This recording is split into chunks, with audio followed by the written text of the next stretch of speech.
this is Tomlin from TomlinHarmonicaLessons.com, and this week I am going to give you a little bit of a snippet from an awesome guest seminar that Lee Sankey recently did at my online harmonica school.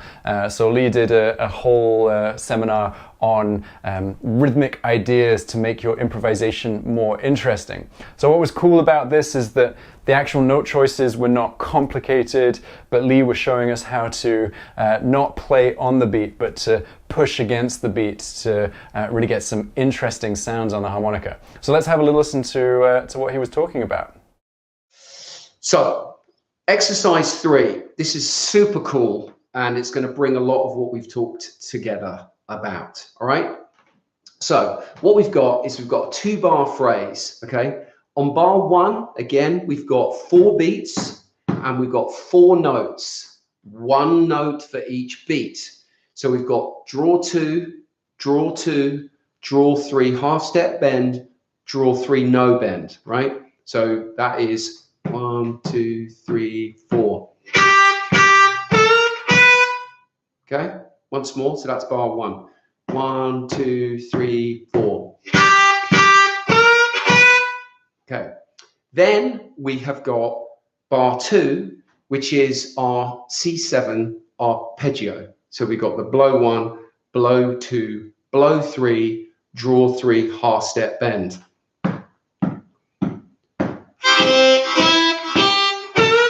Okay, so we put those 2 together and it sounds like this.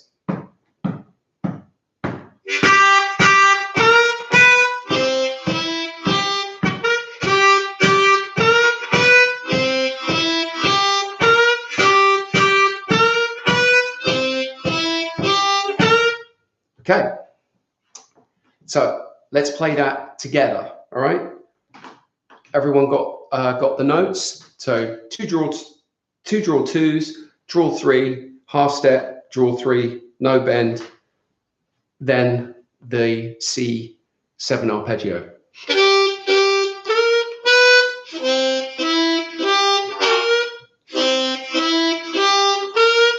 Okay, so let's play that together. 1, 2, 3, 4.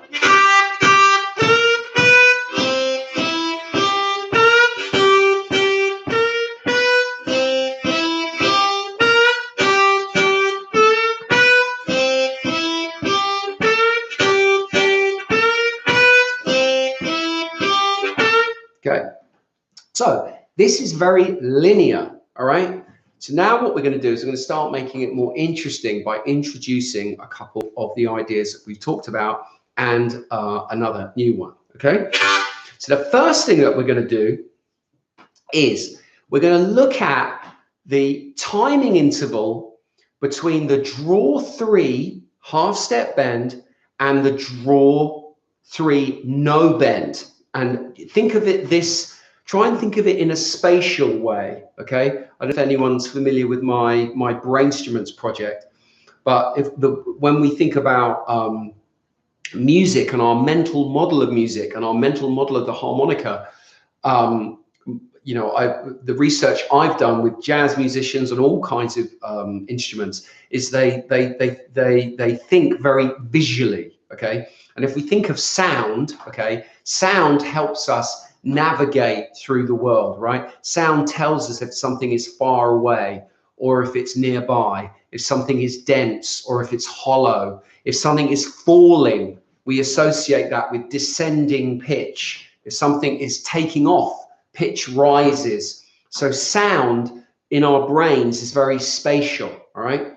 So if we think about that draw 3 half step being slightly lower than the draw 3 no bend, we've got a gap there.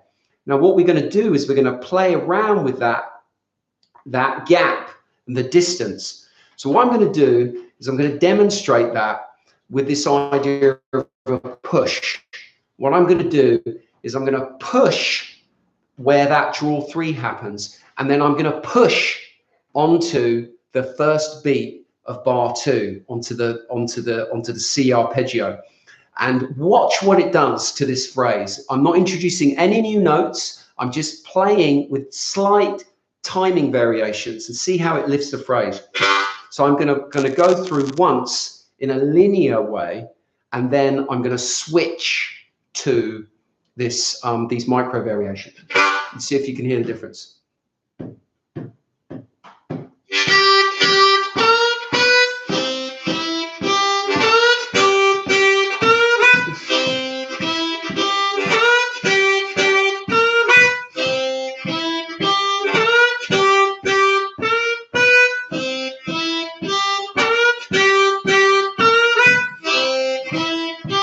Okay, so it gives it a completely different character, and all I'm doing is just playing around with fractions of a second, fractions of a beat, timing.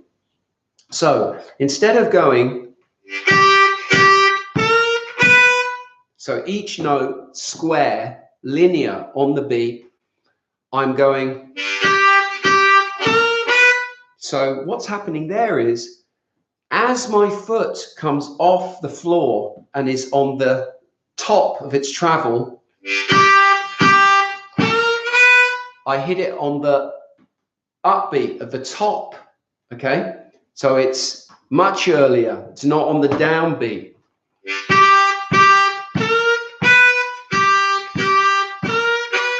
Okay, now that space right there, okay, is a space where there is so much room for expression to change how something grooves or doesn't groove, okay?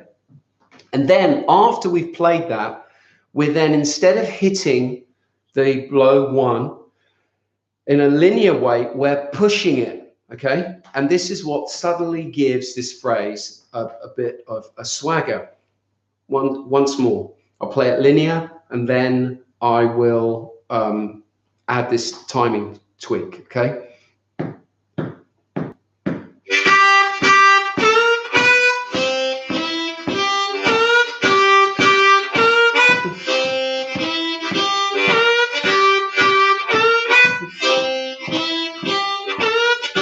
Okay, super cool, all right?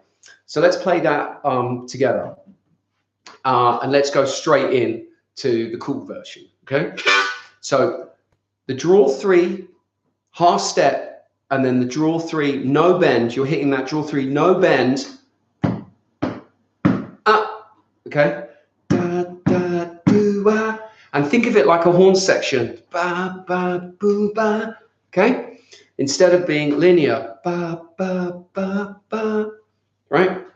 So 1, 2, 3, 4.